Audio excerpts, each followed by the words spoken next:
Hey guys, Brad Gilmore here. Want to give a big shout out to our title sponsor, Walker Texas Lawyer. If you or a loved one have been injured in an accident, whether that be a car, truck, motorcycle accident, or some kind of other issue, hit up Walker Texas Lawyer at 713-552-1117 or walkertexaslawyer.com. Oh, Brad, what have you done now? Broadcasting live from Houston, Texas, and around the world. TV host, best-selling author, and radio personality Brad Gilmore brings you a collection of conversations with stars from movies. Matthew McConaughey. Brad Gilmore. Mark Wahlberg. Hey, how are you? The legendary Mr. Christopher Lloyd. Christopher, how are we doing? I'm doing good. Great introduction. Television. Jimmy Fallon joins us this morning. Jimmy, how you doing, my friend? Good morning. Thank you so much, Brad, for having me. I appreciate this, bud. Kelly Ripa. Brad, thank you for having me. Comedy. Jay Leno joins us. Jay, how you doing? Hey, Brad, what's going on? Chris Tucker is in the building. Chris Tucker, good morning to you. Hey, Brad. Good morning to you. How are you? Gabriel Fluffy Iglesias. Good morning. Music. Lola Monroe. Thank you. Thank you for having me. The legendary frontman of AC/DC, Brian Johnson, joins us right now. Brian, how you doing? Good morning, Brad. What lovely to talk to me, funny lad. Grammy Award winner Maya joins us. How are you? And more. This is The Collection. Now your host, The Boat, Brad Gilmore. Oscar, a pleasure to talk to you. I mean, the movie was so much fun to watch, and you were so much fun in it, so congrats on making a great film. Oh, thank you, Brad. I appreciate it. It was as you can imagine, it was a fun film to do, and based on something real. So it was cool to. It was really awesome to be a part of it. Actually, I'm so glad it finally came out 4 years after we made it. Yeah, I mean, I'm sure that you were ready for the people to see this one. And what it does so well is it's a Taika Waititi movie, so people know, hey, we're gonna have some fun. It's gonna be humorous. It's gonna have a unique humor to it, but it's also gonna touch on some serious subjects. Do you feel like the movie balanced those well? Yeah, I do. That's what I love about Taika's stuff. You look at something like Jojo Rabbit, even Boy, which was kind of, they're always dramas with jokes, as opposed to this is a drama and this is a comedy. So, and that's life, right? You can go from happiness to sadness in 1 minute. And that's one of my favorite things about Taika's work. And this was a huge opportunity. On one hand, you've got the story about hope, about the soccer team. And on the other hand, you've got this man going through this grief. Yeah, it was an interesting balance of it. And there were several stories that are all through there. And I loved visiting kind of the American Samoan island and being even educated on what America Samoa even is, comparative to the other Samoan island that there was, and just kind of the culture there. Brad, I'm surprised. I'm surprised you don't know, being from ESPN and all the Samoans in the NFL. Oh, I'm familiar with Samoans, but just the culture of it, the culture of Samoa. Never a place I've been to, but I would love to after seeing the film. How much of the culture of the actual people kind of inspired you through the process? Because I'm from the other Samoa, and I'd actually never been to American Samoa until we went to show it to some of the people from the Federation.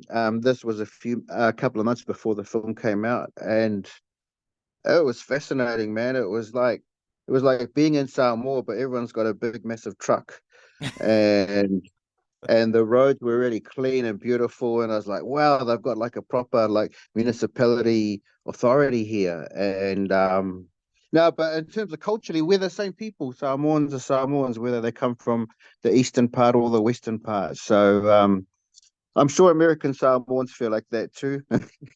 But because there was a few of us there were Samoans from New Zealand, Samoans from Australia, Tongans from Australia, or Samoans from Hawaii. So yeah, I mean, just being yourself and being able to do a Hollywood film, it's pretty crazy to get to do normally, as a kind of Samoan actor growing up in New Zealand, you think, oh yeah, I'll go to America and I'll play someone Kurdish or Latino or, but to actually be in a really beautiful production like this with Taika and this, box behind it, and it was like, but you're playing a Samoan. That was actually profoundly quite a special thing, because you didn't have to kind of go beyond yourself. So in terms of answering your question, it was pretty easy.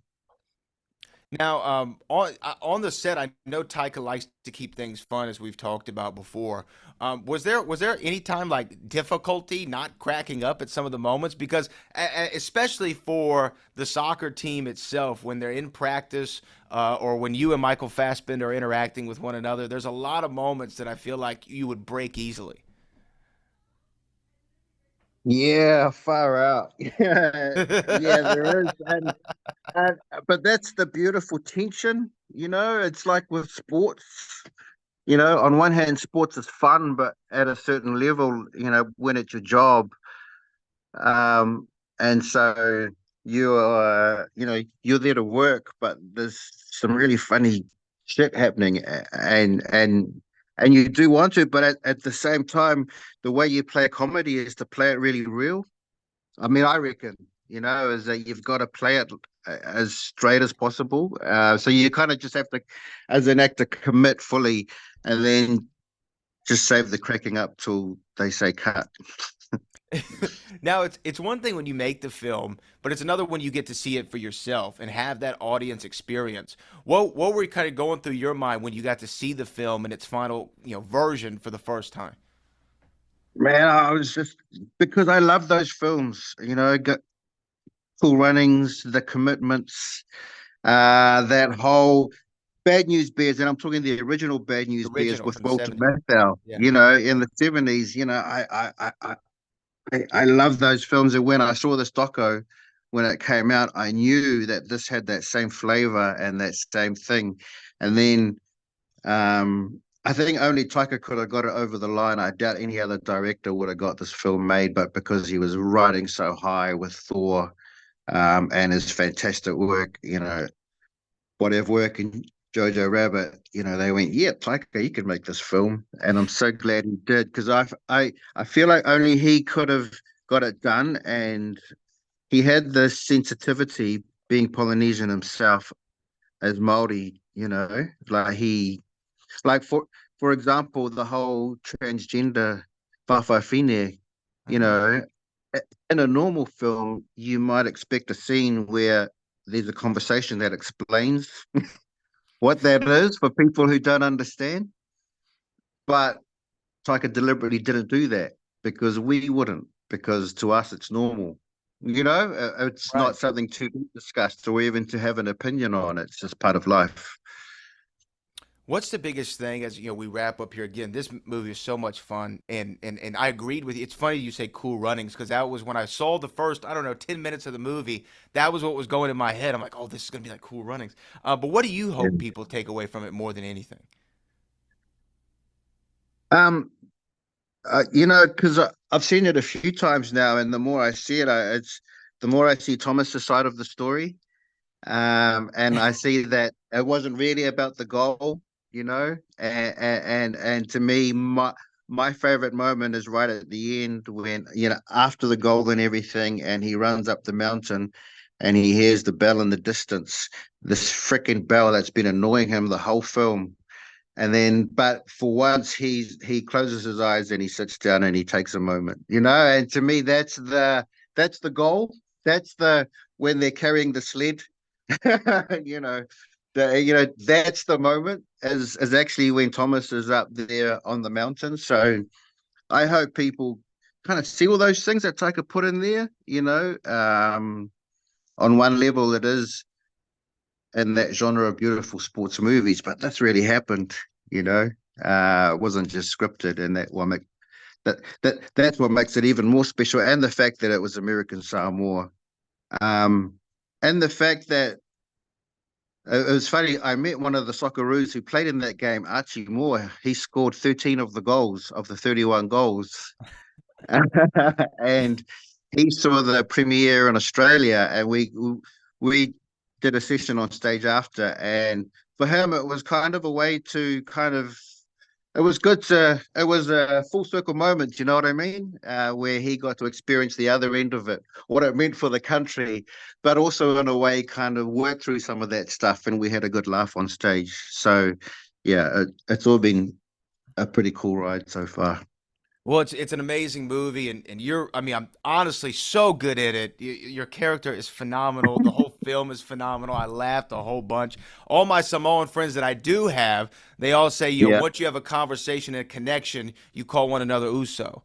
yeah, That's what they tell me. So I hope that we had a connection, and the next time I see you, I can say, "What's going on, Uso?" for sure. Have a good one, Oscar. It was a pleasure getting to talk to you. That's us, Brad. My little lover. Thank you, brother.